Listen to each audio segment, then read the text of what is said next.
had the male patients participate against the female, had the staff participate against the patients, etc. And really it was a grand day.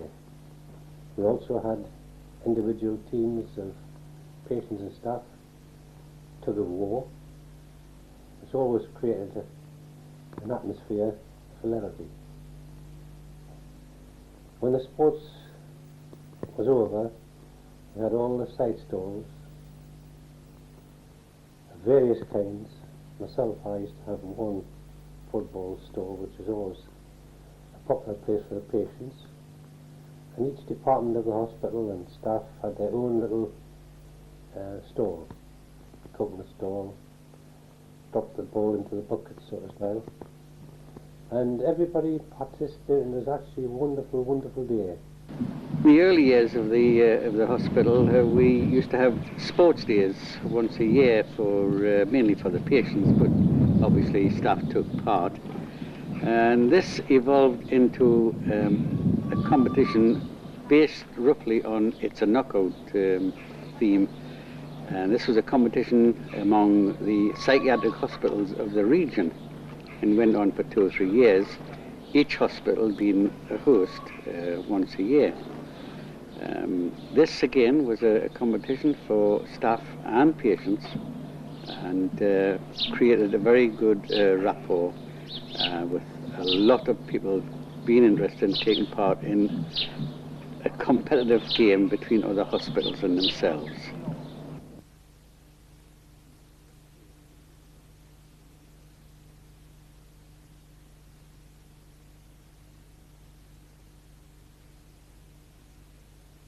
The staff had their own hospital band, and they used to play the dances for the patients.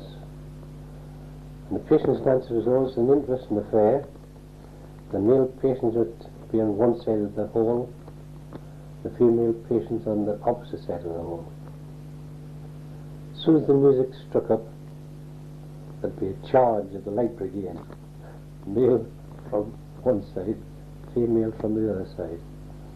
And they danced in their own fashion, but they enjoyed it.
Well, when I first took Ward 7 over, when I first saw it, I saw all these old men just sitting around, more or less just like cabbages, you know.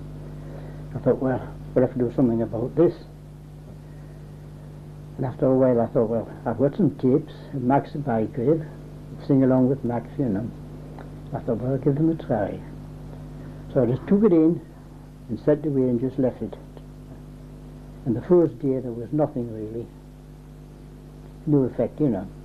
But after a couple of days you would see somebody tapping their hands like that, you know. Then the next day somebody would be tapping their feet. And it went down from there, you know. And eventually they were singing with them, you know. I thought, this is good, this. So we kept it going, you know. And then a lady came along and says, would you like a piano? I said, smashing, yes. So we got a piano. And from then on, after the patients got the tea at night, we used to toilet them, you know, and then clear the tables away and have them all in a can of beer each onto the piano, and away we went, you know. And he said, well, in 1939 when I first went, there was no carpets on the floors, no bedside mats, anything like that, no curtains. And as for smoking, there was a lamp, a little brass lamp in the corner beside the fireplace, and they lit the cigarettes. There was spills put out for them to light the cigarettes with, you know. I mean, you often had to watch them for burning paper and throwing it about, you know, but there was never any danger of a fire, really, you know. The biggest menace was when you were on night duty, going into some of the wards that weren't staffed, and you would find patients smoking, you know. That was my worry when I was in charge on nights, fire in some of these non-observation wards, you know. But we never had any real serious fires at all, you know. But during the war, of course, you asked about the blackout. Well, the top half of the windows were painted black. Everyone painted with black paint, the top sash. And there was a plywood board made for each other, you know, the bottom section. And they were all numbered. And there was a patient stippled them all. It made them look lovely, you know, these boards. But they all had their own number, and at a certain time at night, you had to put the blackout boards in, you see. And you got quite used to it. Night staff used to take them down in the mornings, you know. But dormitories and everything, you remember, you know, the size of the wards and how many windows there were there, you know. Gives you a bit of idea. And everyone had their own blackout board. When I was on night in the reception office, taking the air raid warnings, you see, people would keep coming in, leaving the door open. The inner door was pushed and it went over a button, you see, and stayed open, you see. And I used to get mad, I used to keep shutting it, you know. And there was somebody came in, slammed it back, and I shouted, shut that bloody door. And he came, it was the medical superintendent. He says, have you been leaving the door open? I said, yes. I said, I'm sick of shooting it. I said, you know, the light shows right across that lawn when that door opens. Or he says, the next one that comes in and leaves it open, put the name on my desk. He said, I'll deal with them tomorrow, you see. So it opened again. The matron, she was a one-armed lady, she matronly type, you know, she looked the part, you know. I said, I'm going to report you. She said, what for? I told her. She said, you wouldn't dare. I thought, oh, that's like waving the flag, they were brutal, you see that. So I wrote her name on, put on his desk, you see. So next night she came up, she said, you're a smart one. You reported me to Dr. Bamford for leaving the door open. I said, did he tell the office? She said, he did. Well, I said, do you know who left it open before you? She said, no. I said, Dr. Bamford. So she went and sorted him out the next day. It was really funny. You got some laughs, you know. I came in the end of November 1965 to St Mary's Hospital as a gardener. And them days we had 12 staff plus 2 ward orderlies which came out with gangs of patients. We had 2 men in the greenhouse which propagated everything we needed, flower for the wards, plants for the beds, tomatoes, lettuce, anything like that, and cucumbers.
We had 3 groundsmen, which all had allotted parts of the grounds.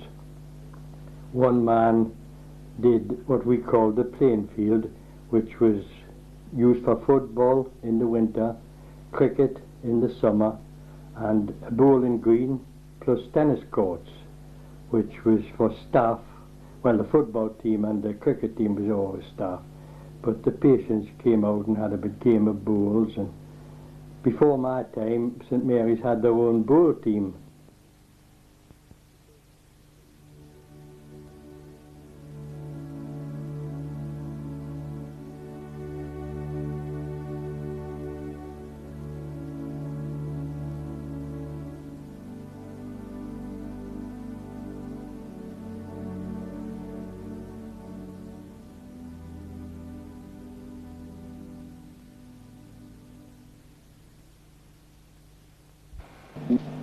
In the early years, we used to have concert parties and dances for the residents of the hospital, and the band was again supplied by the staff of the hospital, who played various instruments and formed a small band, and the patients enjoyed this amenity once a week.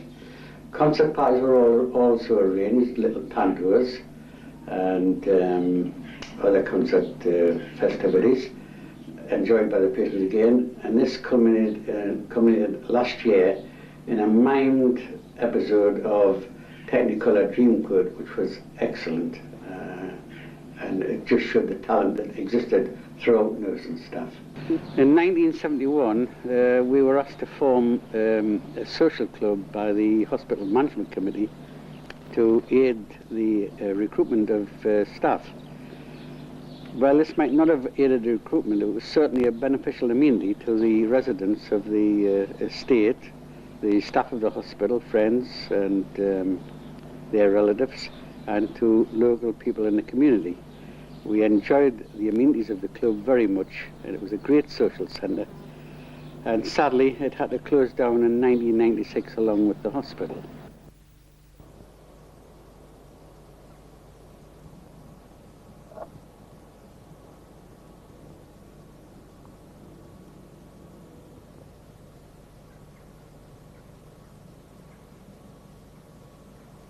When the first move was sort of imminent, which was Castle Hill, over 6 years ago, all, you know, in the years sort of immediately before that, we never really thought it would happen. We kept saying, oh, St Mary's is going to close, St Mary's is going to close, is it really going to close? But then suddenly it was with us, and Castle Hill was opening, which is at Wylam. It's in a lovely part of Northumberland. It's a beautiful old building. I believe it was a mansion belonging to a mine owner. I think I've got the facts right there. And it belonged to the RVI for a lot of years as a convalescent place.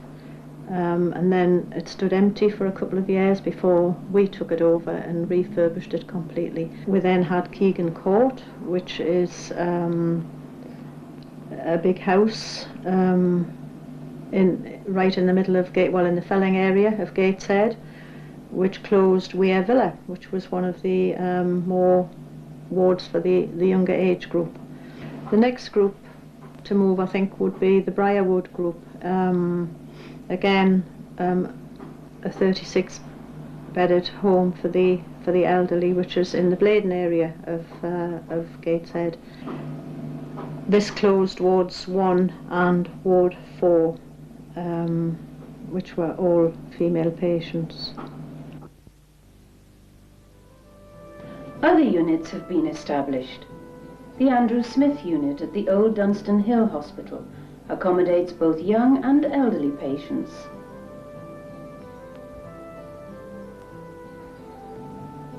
Nearby is the Dunstan Hill Day unit with day and outpatient facilities.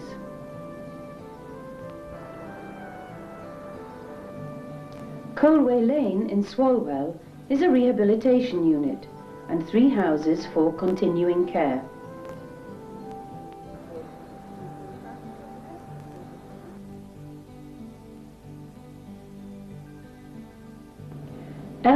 provides a home for patients with enduring mental health problems.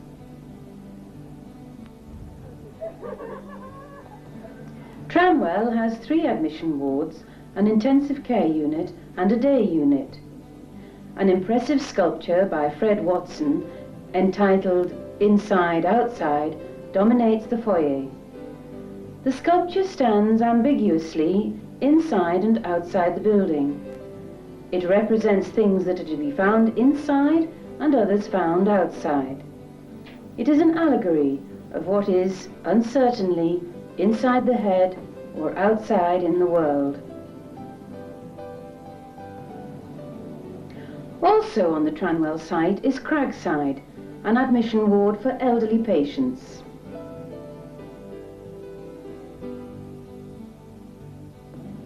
Pine Tree Lodge at Low Fell is home to 36 elderly people and is next to Dryden Road Day Hospital.